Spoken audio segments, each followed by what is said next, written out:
Hey, Landon, thanks for joining us today. Yeah, glad to be here. Absolutely. Yeah. I'm surprised. It honestly worked out really well.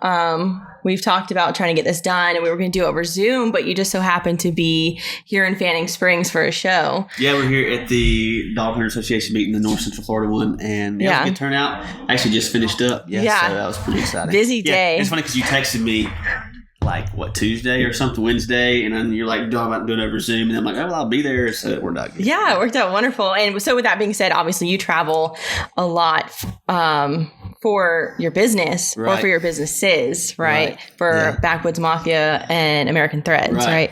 In fact, we actually met a year and a half ago at NWTF, which is fun.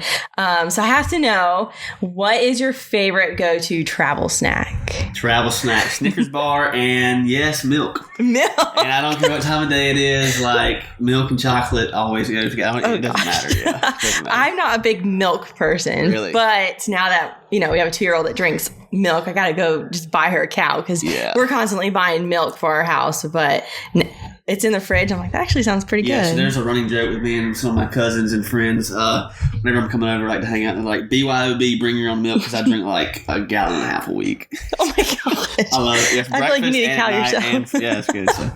Oh my gosh. So when you're traveling, do you have like a typical ritual to get ready beforehand, or kind of get you in the mindset of business?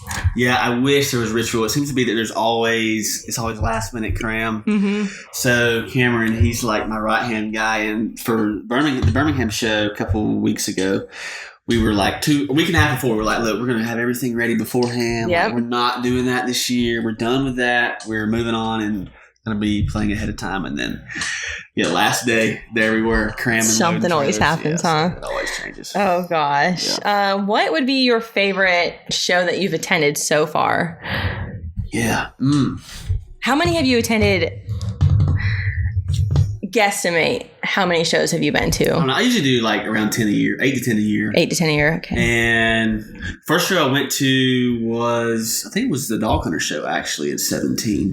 Really? My favorite Here in Fanning Springs? Yeah, well, it was in Trenton originally. Okay. Yeah, then they got moved to Fanning Springs. So there's a show, an ag show in Georgia that I really like. And then probably Nashville, which Nashville's like, there's a lot of big players in Nashville, so I'm very small compared to that, but it's cool just to be there group. I feel like it's a pretty cool accomplishment in general. Are you talking about the NWTF show? Yeah, NWTF, I feel like that's a pretty good accomplishment to be like, hey, I have a booth there. Right. So by the time let's be honest, by the time you pay your gas, hotel, food, you're not really making much, but you meet the connections you meet are really cool. Like you walk around the corner, like there's Michael Waddell, and you're like, wow, okay.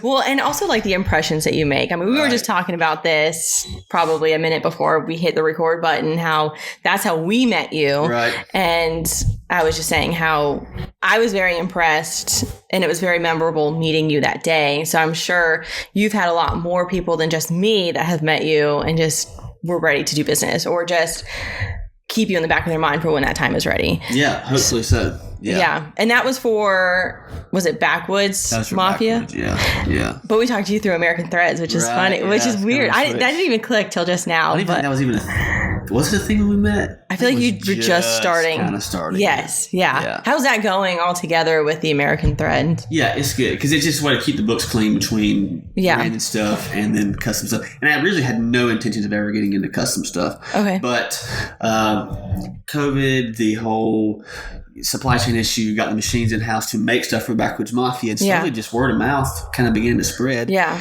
Got some business cards made for it and passed them out at shows if they need some custom stuff, and it's kind of just snowballed from there. Awesome. That's amazing. So what made you start? So we just start Backwoods Mafia. How about that? Yeah. So it was first shirt I sold was August 10th. 2016. Okay. And so I was playing baseball and I wanted a way to make a little side money. And so I didn't have time for after school jobs. So I made up a few shirts. My dad had this, he had a printing and promotional business, a lot of paper products, but he also did have some shirts. So he knew some accounts. So I was able to get a few shirts made. And I've always been into hunting and fishing. Mm-hmm. And so Instagram was starting to become a thing. And it just I was like, I'll just sell some shirts to some friends and make a little side change. I can buy a gun. No intentions of being some big business. I remember the original, so I ordered 50 shirts and I sold almost all of them. And my dad was like, so I remember being kind of like a really in-depth, thoughtful conversation. Like, he's like, I think I made like $300 or something. And he was like, all right, you can spend the money. Yeah. And I had something picked out. He was like, or you can take the 300 and go buy 100 shirts. And then you can take that 100 shirts, sell those, and then go buy 200 shirts. Yeah. And I was like, I'm going to do that. And so, it just kind of kept growing from there. So, it's just God has been so good and opened up a lot of doors for that. Absolutely. And we were actually talking about that as well, where when you put Christ first, especially in your business where He's your priority, you're doing it to the glory of Him, how much that will open up doors and grow as long as it's for Him. Right. Of course. And that's the thing too, is like realizing that as Christians, like everything that we're doing is for Christ to glorify Him. And that's the trap and temptation with social media. Yes. We're pushing all of our products and trying to do business and whatever, and it can almost become this selfish, self-absorbed world. You're constantly comparing yourself to others, or it becomes all about me. How many likes did I get? This post didn't get as much. This product didn't sell as good, or whatever. Which you got to stay in business. Like, that's unapologetically. So we got to make a profit. Yes. Oh, yeah. But, just realizing that, however God can use us, man, we're here to Absolutely, serve. For sure. So you said you like to hunt and fish. Yeah, What absolutely. is your favorite thing to hunt? So I'm very thankful that the Lord put deer season and turkey season at separate times a year. It's definitely deer or turkey. But I will say, so as I've gotten older, still hunting has kind of become boring to me for whatever reason. I don't know, just sitting, I get antsy. But so I just left this dog hunter thing. I really like that because you're constantly driving. It's like redneck NASCAR in some sense. You're like driving around these dirt roads and through mud or whatever. But then I just like the game of turkey hunting, just like trying to get in the turkey's head. Yeah. And talking to him and yapping and all that kind of stuff. That's pretty cool. Yeah, Do you have a memorable turkey hunting story? Yes. Let me see. Actually, so the first thing that comes to mind when I think of turkey hunting. So pretty much, my dad, he didn't turkey hunt. He's an all deer hunter, all in. Turkeys, he could care less. But for turkey hunting, my uncle and my grandpa taught me pretty much everything there. And it's not really a specific story, but I'll tell you this because it's like, so growing up, my uncle would take me and he would sit beside me, and pretty much the entire time, he's just constantly saying, don't move, don't move, don't move. And your eyes are itching, your nose is itching. He's just like, son, you cannot move. And so you're just in fear. Yeah. You're sitting there, and that's one thing I always remember turkey hunting. It's just like, we'd see turkeys and he'd just be like, don't move, don't move. I bet he'd say it 1,000 times over and over. And I just remember being just like in fear to kind of, anyway, yeah. Just to breathe. Just to breathe. It's like, don't even blink. Yeah. What is your favorite snack when you hunt?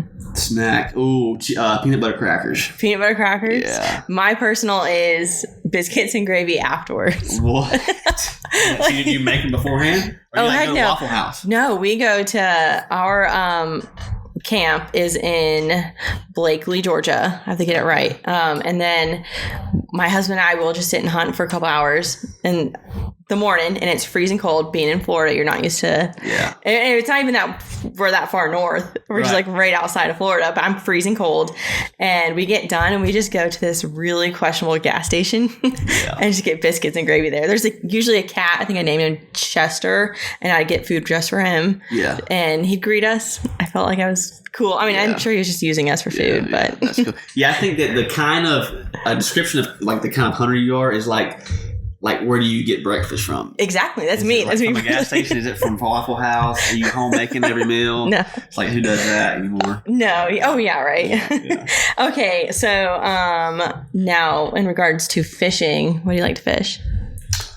Yeah, interesting. I would probably say brim would be my favorite. Okay.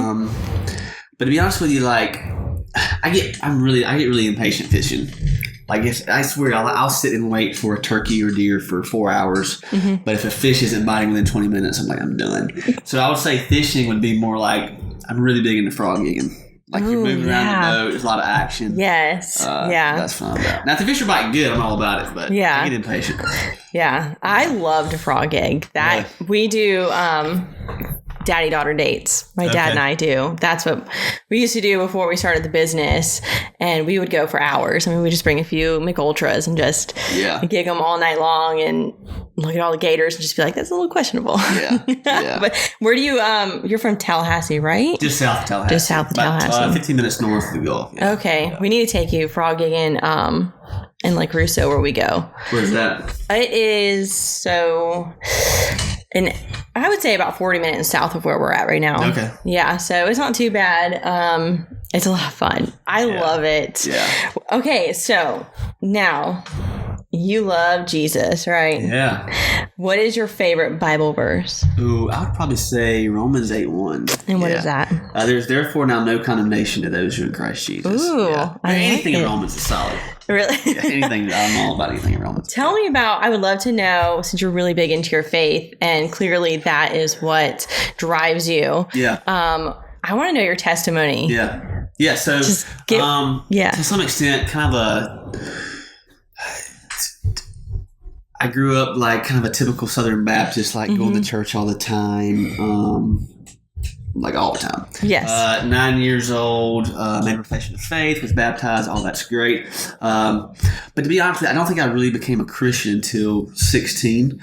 So basically, if you would have asked me from 9 to 16 if I was a Christian, I would have said yes. Yeah. But then you ask, well, why are you a Christian? And I would have said, well, I've been baptized. I made a profession of faith. I don't do this, or this. Yes. Basically, in like a whole mini paragraph, I was saying that, like, yes, I need forgiveness. We've all sinned. But I'm also like, I'm checking the boxes. I'm doing what I need to do. I was like mixing works into it.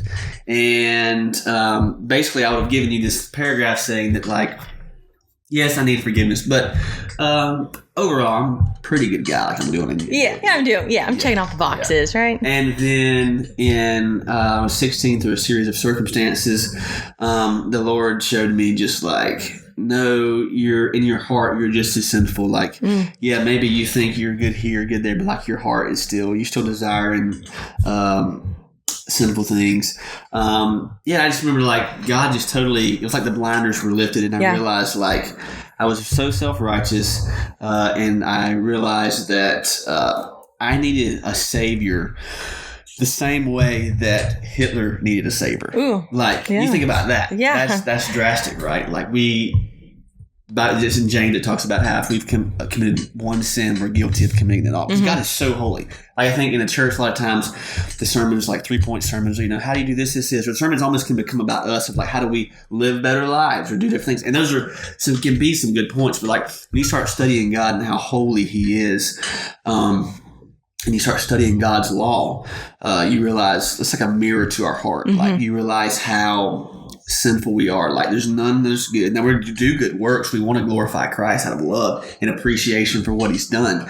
So we don't want to play a hypocrite in that sense. We, true salvation produces works, but man, there's nothing that we can do. Like, Christ's work completed it on the cross, and we put our faith in that. And like, man, He saved us. It's awesome. I love that. Yeah. I love that so much. And obviously, you're putting that towards pretty much everything that you do every single day. Yeah. I see it. I was stalking your Backwoods Mafia page, which I was terrible. I didn't even I'm really bad at social media. I'm starting to get a little bit better. I didn't even follow it. And I'm like, Cody, I'm bad.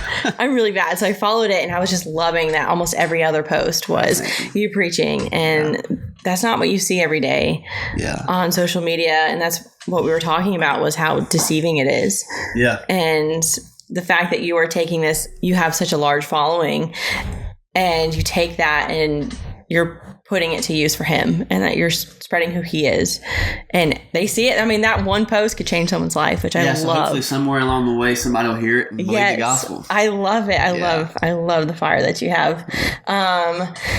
Now, in regards to American Threads, I know you just started it. Do you have like a particular brand of hat that you like to work with? Yeah, I would definitely say Richardson. Okay, why is that? The cliche. I know. I was hoping you weren't going to say it. But why is that? Because literally every customer calls up and they're like, "You got any 112s in stock?" It's like, yeah, absolutely. Like, I only stock. Well, I do stock the Lost Hat. Yeah. I stock them now. And I have a couple other little brands, a little bit of Imperial. There's a couple little things, but like literally most of it is the 112. But I will say there's a shift to the 7 panels and the flat bills. Oh, yeah? And the all that kind of stuff. Yeah. Are you seeing like for us here owning the store and stuff, we're seeing a big shift in style. We're seeing a lot of, I don't even know how to explain it, a lot of thick corduroy hats. Have people been getting that? To me, corduroy is ugly. I love it. Do you really? Yeah, I haven't got on board with that yet. But, I almost wore my corduroy one today, and I'm glad I didn't. Yeah. Yeah, that's great. Yeah. Okay, so I'm trying to read all my questions that I have for you. Now, what it would be your best advice for someone that is starting a business or is in the business world and is kind of struggling right now? I feel like you're a young entrepreneur, and I feel like there's always something to learn, right? Right. Yeah, everything's always changing. Yeah. Yeah. I think too, it depends on like what stage of life you're at. I didn't realize at the time the greatest thing I had on my side was that I was 16, 17, still in school. Had no bills other than like some gas, or like you buy some stuff at the store. I mean, there wasn't like I didn't have rent and electric and all that kind of stuff. So basically, literally all the money that the business made for the first few years was dumped back in. Like I spent very, very little, and I think that kind of stuff, cash is like oxygen to a business. Absolutely, yeah. And so if you're 30 and you have 2 kids, probably shouldn't quit your job and just like brand new business, no customers, let's just quit the job and wing it. I wouldn't recommend that. No. Keep your job and build it up first. Yes, for sure. And promote like crazy. Yeah. I was shocked. I honestly thought you were close to 30 when I heard your age. Really? And I don't know. I feel like you're doing something good. Yeah. I got a friend. It's so funny you mentioned that. I got a friend. He's out of Troy, Alabama. Has Covey Point Outfitters. Does a lot of guidance stuff. And he just turned 21. And he's got a full beard. And he is just the way he talks. Like for the first time I met him, I was like, "Oh, he's about 32." and he's just now legal. To have a beard. Yeah. That's wild. Then people he's just like really mature for his age. The way he talks, he just handles himself. Yeah, that's awesome though. I work at our youth group for our church, and this is totally off topic, but we have 2 14-year-olds that are like 6'6" in height. I'm low-key terrified of them. I have to stand on chairs to feel taller. Solely because I'm close to 30 and I have a 14-year-old that is casting a shadow on me. They scare me. They're great kids, but their height is just wild. I'm waiting on my one last growth spurt. Yeah. Maybe one more in my mid-20s. I love it. What is something... So, do you have any like great memorable show stories, like any chaos or something that will be engraved in your brain for the rest of your life? Man, that's a question that puts me on the spot. I'm trying to think. It was Birmingham 2022. We're driving back home. We were going through, we had not got the Troy yet, so it was only like 9 o'clock or something like that. And like, I don't know why this is the story that popped in my mind, but I had to go to the bathroom really bad. Oh gosh. And I had no stores in a long time. And like finally a store popped up and I'm like, all right, we're good. They had just closed like 5 minutes before. And I was like, I can't make it to the next one. So like I went up in the woods and used the bathroom. And as I'm like, I can't believe it. It started pouring down rain as I'm leaving. And so it was quite the catastrophe. That's terrible. Yeah, it was pretty bad. Yeah. Was that on the way to or on the way back? It was on the way back. Yeah. At least it was on the way back. Yeah, at least on the way back. Like the chaos happened going home. Yeah. Like not going there. Like just starting off on the wrong foot. Yeah, exactly. That's rough. That's been rough. Yeah. I was pitch pat dark. I went walking through the woods. Whatever. Yeah. But made it. There you go. That's good. Oh my gosh. Who is your biggest inspiration for all of this? Just like in life in general, or Just anything. Yeah, that's such a broad question. Man, it's like you give so many different good answers. I would probably say, probably my parents, just to like, they just always push really hard to like do your best. Never quit. Yeah. Like, I think that's one thing with business too, is like as soon as things get iffy, because things are not always romantic. Yeah. Like that's one thing that has all the like social media, you see all these business guys and everybody wants to do that. Like, and it's great, but like it's not always roses. And like everybody sees, like for example, you know, if you get a big order, everybody sees, oh man, you got a big order. They see that check or whatever, like, oh, you just made all this money, but they don't see the payroll. They don't see the equipment payments or whatever. So so that can lead. They get into a business, they have hard times, and they go, oh man, this isn't what I thought it would be. I'll go start another business, because they see something else or get this other idea. They chase this shiny diamond, and some businesses are better than others. But just the idea of like never quit. I remember one time I was wanting to quit something, and I was like 15, and my dad was like, no, you will not quit. You started this. Like, you will see that. And I was just like principles like that. Probably just to like work hard and obviously glorify Christ. That would be, of course, but that's almost like a cliche answer. Yeah, I'm glad you didn't say Jesus personally. I mean, I would hope he's your biggest motivator, but and going on to that in regards to like how crazy businesses are, and it's not always rosy days. I mean, for us, we've only been open for a year, and people think when they see business owners, or like they would see you walking down the street, like, oh my gosh, is the owner of Backwoods Mafia? Like, he's probably like dead, like just painting an unrealistic picture, when really like people would look at us and be like, they own Prescription Outdoors, they probably do this and that and this. And like my husband and I see each other maybe 2 hours a day. So I mean, there's 7 days a week, like 2 hours each day. And he works a full-time job and has 1 day off. So when he's not working at his full-time job, he's running the store, and when he's home, he's doing stuff for the store. And that same thing with me, or trying to properly raise a child, at least keep her fed, but and it's just amazing. And then social media, like what we said, you post pictures and people just paint all these unrealistic things, and so people start businesses, like you said, and they realize it's not. There's a lot of late nights and weekends. Oh my gosh, yes. And they just give up, which is sad, because if you put in that hard work, like we know that the next couple of years are going to be rough, but next thing you know, we can afford vacation. And like absolutely. Go on these super cool vacations. You want to make the switch from just owning, basically if you have a business, but it's just you basically just own your job. Like if you leave, the business stops, the revenue stops, no work's getting done. And that's how it starts, right? Unless you just have some huge capital base. But most people don't.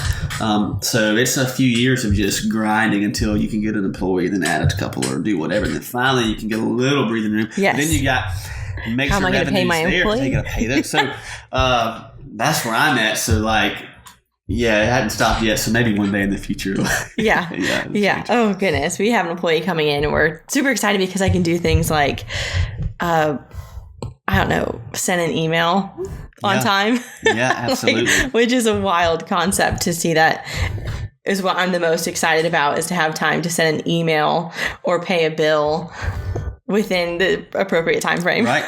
Right. Or maybe use the restroom. Who knows? We live in such an instant gratification world that people want Facebook messages responded immediately. Emails responded immediately. Phone calls. And if you're there by yourself, or you're just two people, like you're filling orders, phone calls, emails, ordering stuff, inventory management, cleaning the place, doing like your time is split up so much that you can't do one thing at the very, very best it could be. Like if you were just doing emails all day, you'd have the best service ever. Oh my gosh, But so what it would be, so in regards to Backwoods Mafia, or what's the craziest order that you've had, or have you heard any, like, do you have any crazy customer stories? I guess. So one time, I'll give you two. Let's see, one time, I would say probably the coolest thing, I had somebody call. They were a vet. They're overseas in Afghanistan, and they ordered. So that was just cool from the standpoint of It's not in the Not in the United States, and it's a vet. Like he wasn't a vet; he's active. Yeah, that's in the military. cool. So like the fact that somebody is serving our country, and wanted to wear a hat, that was really cool. And that's just to kind of have somebody like that wearing that was cool. Another time, so I had this lady call, and she was from England, and she wanted to order like 200 hats, and I was just like, yeah, absolutely. That's wild. And we're like putting the order together, and I was like pumped. I'm like, do not lose this, do not mess this up. And I'm typing everything out, and she's like hangs up. I'm like, oh no, my heart just sinks. Anyway, come to find out, it was a prank. My cousin can do she's from Georgia, can do a phenomenal British accent. That's so sad. And she got me hooked, line, and sinker. Yeah, I was like calling the person back. She wouldn't answer. And finally called me from another number. It's a prank. Yeah. Okay, so I have to know, I love grandparents. You said you hunted a lot with your grandpa, especially turkey hunting. Yeah. I want to know about your grandpa. Like, I'm sure you have stories of just growing up and him just helping you. So I've done a lot of dog hunting with my dad's dad. Okay. But she was at the event earlier. Okay. So a lot of memories there. And then my other grandpa, my mom's dad, he's turkey only, whatever. So my dad's dad, as far as in dog hunting, I would say like there was such a, now I see it between me and my dad, but like growing up dog hunting with my dad and granddad, such a just a rivalry between like them, like who killed the biggest deer, who saw the most deer, because like not every deer is a buck, right? A lot of does. And so it was like a rivalry between them of like who saw the most deer, and like they would trying to beat each other to the next spot, just like intense competition there.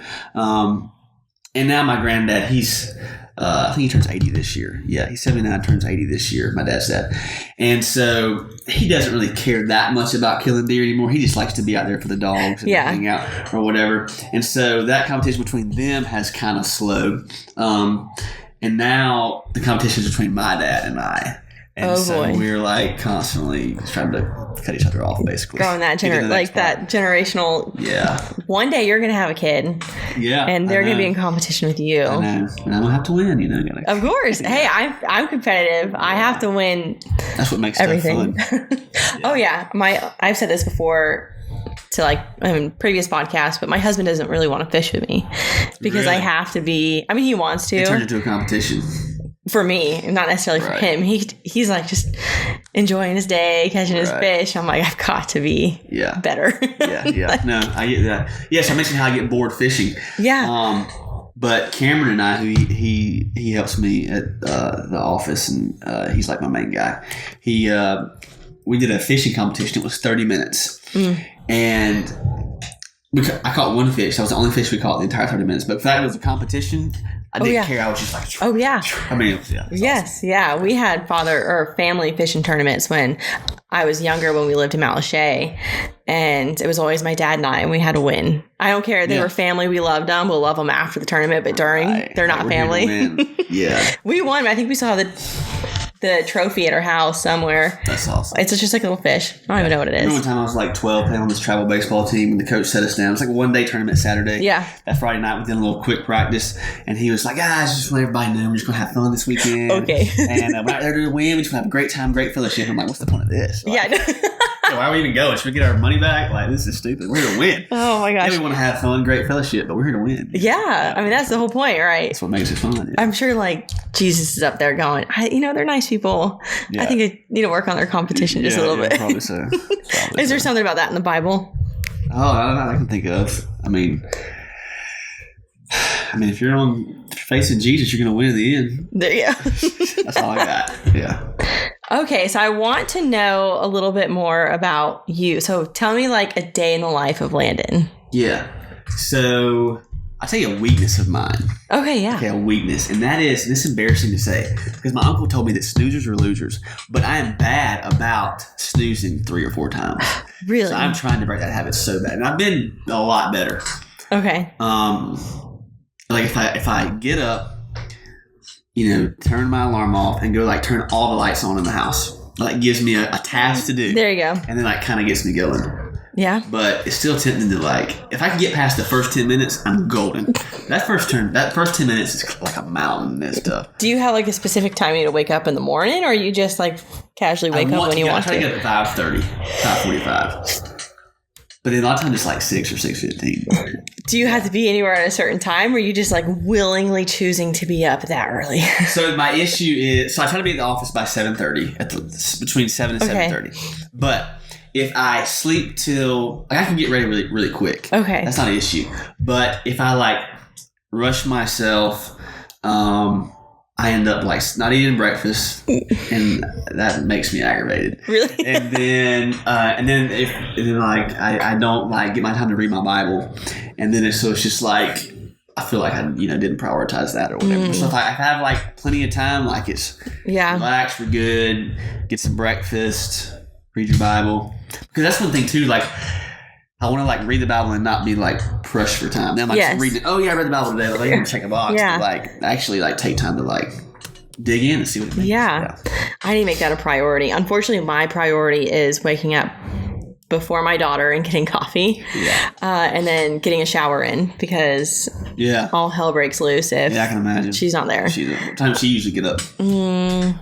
Lately, homegirl's been waking up at 7. Okay. And so you gotta get up pretty early to beat her, to be on the move. Yeah, I don't want to. I mean, she's just now starting to sleep, which is great, but I just want to have my coffee in silence for the first time. Yeah. And then really I should be reading my Bible. I want to. He's yelling at me to do it.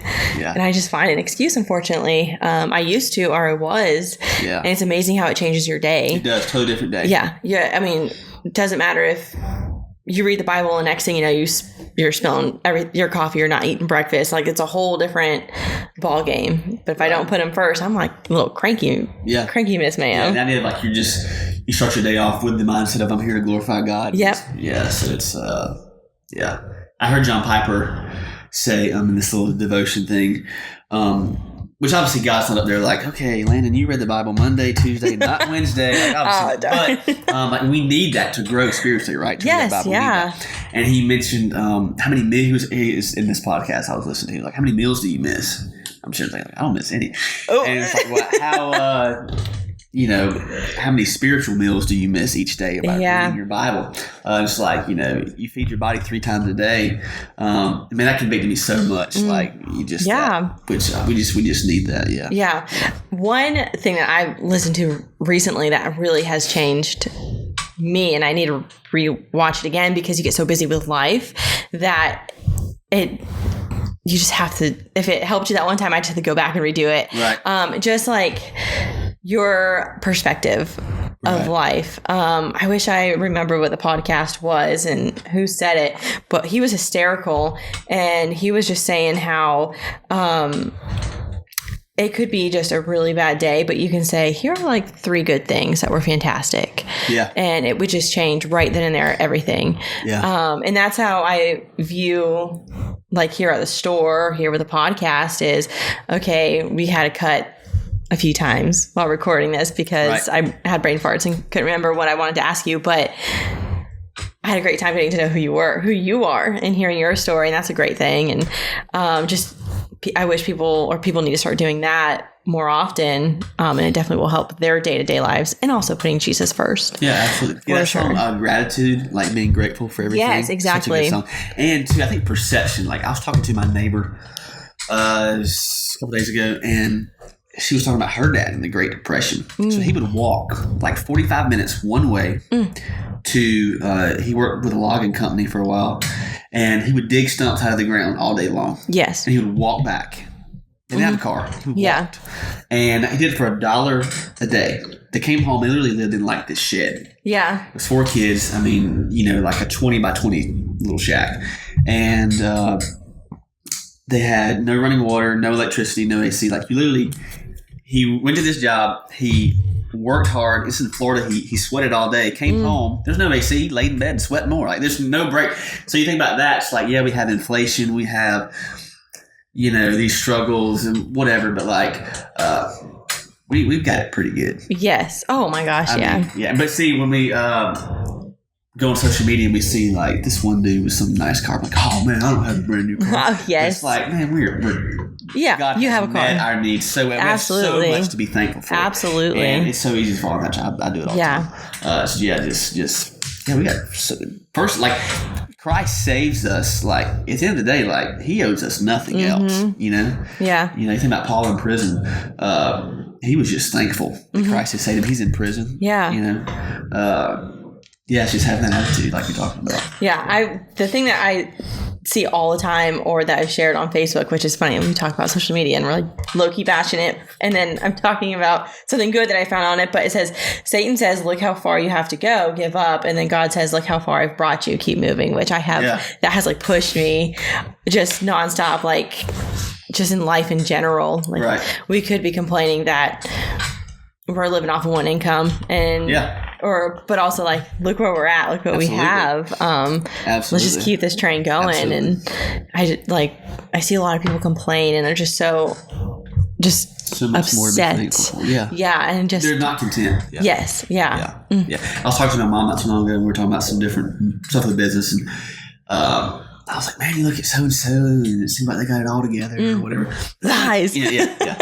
And she was like, at the end of the day, like, there's nothing you can do to control them. Like, the only thing you can do is put your hand to the plow and push forward. Day by day. You know, it's like, it may not be where you want to be, but you're further along than you were yesterday. Keep pushing. Yes. You know, what else? Yeah, absolutely. I love it. But we are reaching our time for the podcast for this episode. I really appreciate you coming on, and I would love to actually keep it going, keep talking to you, and absolutely. Thanks for having me. Know you more and more. And I hope this blooms into a friendship with just Cody and I, and with you. And I wish he was a part of this, but he's working the store and stuff. But thank you so much for being here. Thanks for having me. I'm so happy it worked out that you could be here in person and we could finally meet. It was perfect. Like for more than 2 minutes, like we did a year ago. But thank you. I appreciate it. Absolutely. And I enjoyed it. Safe travels going back home. Thank you. I'll do it again soon. I hope so. Absolutely.